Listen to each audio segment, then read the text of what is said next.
Mind-blowing velour.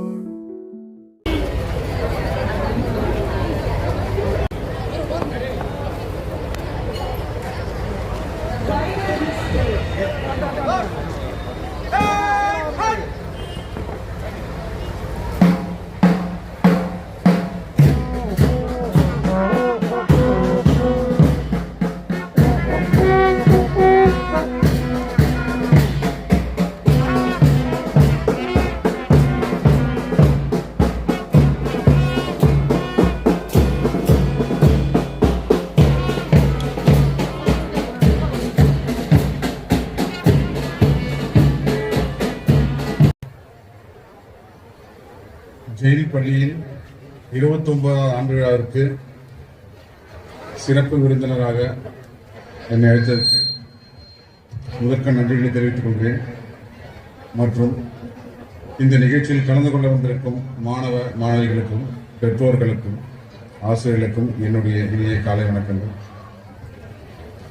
பள்ளியில் sports டேன்றது ஒரு முக்கியமான நிகழ்வு. வருஷத்துக்கு ஒரு முறை வந்து கண்டக்ட் பண்ணுவாங்க. ஜென்ரலாகவே ஸ்போர்ட்ஸ் சம்மந்தமான ஆக்டிவிட்டிஸ் ஸ்கூலில் ரெகுலராகவே இருந்துகிட்ருக்கோம். அதுக்குண்டான மாஸ்டர்ஸ் இப்போ அது ஒரு ஈவெண்ட்டை இப்போ நேரில் நம்ம எல்லாருமே பார்த்தோம். நல்லா எக்ஸலண்ட்டாக பண்ணாங்க ஆர்ச்சரி மாஸ்டர். இந்த ஆர்ச்சரி கோச்சுக்கு என்னுடைய வாழ்த்துக்கள். நல்லா எக்ஸலண்ட்டாக பண்ணியிருக்காங்க. ஸோ ஆர்ச்சரின்றது ரொம்ப டஃப்பான ஒரு விஷயம். 100% கான்சன்ட்ரேஷன் இருந்தால் தான் பண்ண முடியும். மற்ற கேம்ஸ் மாதிரிலாம் இல்லை. அதில் கொஞ்சம் டைவர்ஷன் இருந்தால் கூட மேனேஜ் பண்ணிடலாம். பட் ஆர்ச்சரியில் அப்படி பண்ண முடியாது. அது நல்லா பண்ணியிருக்காங்க. ஸோ இந்த ஒரு ஈவெண்ட்டே வந்து இந்த பள்ளியில் மற்றதெல்லாம் எப்படி இருக்கும், அந்த டிசிப்ளின் எப்படி இருக்கும் அப்படின்றதுக்கு ஒரு உதாரணம். மாணவர்கள் படிப்பில் ஒரு பக்கம் கவனம் செலுத்தினாலும் அவருடைய ஃபிசிக்கல் ஃபிட்னஸ் அதை மெயின்டைன் பண்ணுறதுக்கு கண்டிப்பாக ஏதாவது ஒரு ஸ்போர்ட்ஸ் ஆக்டிவிட்டிஸ் இருக்கணும். அதுக்கு பேஸே ஸ்கூல் தான். ஸ்கூலில் எந்த அளவுக்கு நம்ம வந்து ஸ்போர்ட்ஸ் ஆக்டிவிட்டிஸை வந்து என்கரேஜ் பண்ணுறோமோ அந்த அளவுக்கு மாணவருடைய லைஃப் டைம் அவங்க வந்து ஹெல்த் நல்லா இருக்கும். ஏதாவது ஒரு ஸ்போர்ட்ஸ் ஆக்டிவிட்டிஸ் இருந்தால் தான் அவங்க வந்து ஃபிசிக்கலாக ஃபிட்டாகவும் மென்டலியாகவும் அவங்க வந்து ஃபிட்டாக இருக்க முடியும். இன்றைக்கி இருக்கிற காலகட்டங்களில் இந்த ஃபிசிக்கல் ஆக்டிவிட்டிஸே குறைஞ்சி போச்சு. எல்லாம் டிவி, செல்ஃபோன் இந்த மாதிரி போக ஆரம்பிச்சிட்டாங்க. இது நிறைய மாணவர்கள் ஒரு பக்கம் டிஸ்ட்ராக்ஷன் பண்ணி எடுத்துகிட்டு போகிறது ஒரு பக்கம், இன்னொரு பக்கம் ஃபிசிக்கல் ஆக்டிவிட்டிஸே இல்லாத போயிடுச்சு. அதனால் பார்த்தோம்னா நம்ம ஒரு 40 வயசுக்குள்ளவே வந்து ஏகப்பட்ட டிசீஸ் வந்து வர ஆரம்பிச்சிடுச்சு. ஸோ அந்த மாதிரி இல்லாமல் மாணவர்கள் எப்பவுமே ஏதாவது ஒரு ஆக்டிவிட்டிஸ் வந்து வச்சுக்கணும். அதை பேரண்ட்ஸும் சரி டீச்சர்ஸும் அவங்கள கண்டிப்பாக என்கரேஜ் பண்ணணும். ஸோ இந்த விளையாட்டு ஸ்போர்ட்ஸ் டேவில் வெற்றி பெற்ற அனைவருக்கும் என்னுடைய வாழ்த்துக்கள். எங்கள் காவல்துறை சைட்லேருந்து ஒரு சில அறிவுரைகளை வந்து மாணவர்களுக்கு வந்து தெரிவிச்சுன்னு ஆசைப்படுறேன். ஒன்று வந்து நிறைய மாணவர்கள் வந்து 2 வீலர்ஸை யூஸ் பண்ணுறாங்க. அப்படி பண்ணக்கூடாது. மாணவர்கள் வந்து லைசன்ஸ் இல்லாமல் 2 வீலர்ஸை வந்து யூஸ் பண்ணக்கூடாது.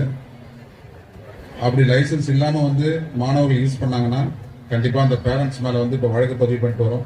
ரெண்டாவது அந்த மாணவர்களுடைய உயிருக்கும் சரி, சாலையில் வந்து டிராவல் பண்ணக்கூடிய மற்ற மக்களின் உயிருக்கும் அதனால் ஆபத்து ஏற்படும். நிறைய இன்சிடென்ட் இந்த மாதிரி நடக்குது. வீட்டில் உள்ள மாணவர்களையும் வந்து கண்ட்ரோல் பண்ணாங்கன்னா சமுதாயத்தை வந்து கண்ட்ரோல் பண்ணுறது ஈஸியாக இருக்கும். இதை வந்து கண்டிப்பாக பெற்றோர்கள் வந்து கடைபிடிக்கணும். மாணவர்களுடைய பாதுகாப்பை உறுதிப்படுத்த வேண்டிய பொறுப்பு பெற்றோர்களுக்கு அதிகமாக இருக்கு. என்னதான் நாங்கள் வந்து லா என்ஃபோர்ஸ்மெண்ட் அத்தாரிட்டியாக இருந்தாலும் அந்த இடத்துலயே அதை வந்து சரி பண்ணும்போது அது ரொம்ப ரொம்ப ஹெல்ப்ஃபுல்லாக இருக்கும். மாணவருடைய பாதுகாப்பையும் உறுதிப்படுத்த முடியும். இப்போ அந்த மாணவ பருவத்திலேயே எது சரி எது தப்புன்றத வீட்லேயும் பேரண்ட்ஸும் சொல்லணும், டீச்சர்ஸும் வந்து சொல்லணும். சும்மா விளையாட்டாக வந்து அவங்களுக்கு 2 வீலரை கொடுத்து அனுப்பிடுறாங்க. அந்த மாதிரி நிறைய இன்சிடென்ட் பார்க்குறோம். அதை வந்து அவாய்ட் பண்ணலாம். கண்டிப்பாக தவிர்க்கணும் அதை வந்துட்டு. அடுத்தது இந்த போதைப் பொருள் பயன்பாடு. இந்த போதைப் பொருள்லாம் எப்படி இருக்கும், என்னென்ன மாதிரிலாம் ஐட்டம்ஸ் இந்த இருக்குது அப்படின்றத மாணவர்களுக்கு கொஞ்சம் தெளிவுபடுத்தணும். அப்போ தான் அவங்க அதை பயன்படுத்துறதுலேருந்து விலகி போவாங்க. இது வந்து மாணவர்களுடைய உடல்நலில் வந்து ரொம்ப ரொம்ப பாதிக்கப்படக்கூடிய ஒரு விஷயம். அதை அவங்களுக்கு ஸ்கூலில் வந்து தெளிவுபடுத்தணும். ஆசிரியர்கள் வந்து ஒவ்வொரு நாளுமே அதை வந்து அவங்களுக்கு தெளிவுபடுத்தணும். அப்படி பண்ணும்போது மாணவர்களிடையே சொந்தமான ஒரு அவேர்னஸ் வந்து வரும். அப்போ கண்டிப்பாக வந்து அதை அவங்க வந்து பயன்படுத்த மாட்டாங்க. ரெண்டாவது அது சம்பந்தமான தகவல்கள் இருந்தாலும் தெரிவிப்பாங்க. நெக்ஸ்ட் பார்த்தோம்னா இந்த செல்போன் யூசேஜ் நிறைய இருக்கு. இதை நம்மள அறியாமே நம்ம அடிக்ட் ஆயிடுறோம். எப்படி வந்து நம்ம ட்ரக் அடிக்ட்னு சொல்றோமோ அந்த மாதிரி செல்போன் அடிக்ட்ன்ற மாதிரி ஆயிட்டாங்க இப்போ. ஸோ இதை கண்டிப்பாக தவிர்க்கணும். வந்துட்டு என்ன அவசியமோ அதை மட்டும் பார்த்துட்டு நம்ம படிப்பு சம்மந்தப்பட்ட விஷயங்கள் இதை மட்டும் நம்ம வந்து செல்போன் யூஸ் பண்ணிட்டு மற்றபடி அவாய்ட் பண்ணுறது ரொம்ப ரொம்ப நல்லது. இன்னைக்கு மாணவர்களுடைய வாழ்க்கை பாதை மாறி போகிறதுக்கு இது ஒரு முக்கிய காரணமாக வந்து அமையுது. இதையும் வந்து பேரண்ட்ஸ் டீச்சர்ஸ்லாம் மனசில் வச்சுட்டு இது சம்பந்தமான விழிப்புணர்வை வந்து தினமும் வந்து அவங்களுக்கு வந்து நீங்கள் வகுப்பறையில் ஏற்படுத்தும் போது கண்டிப்பாக வந்து இது ஒரு நல்ல ஒரு பலனை கொடுக்கும்.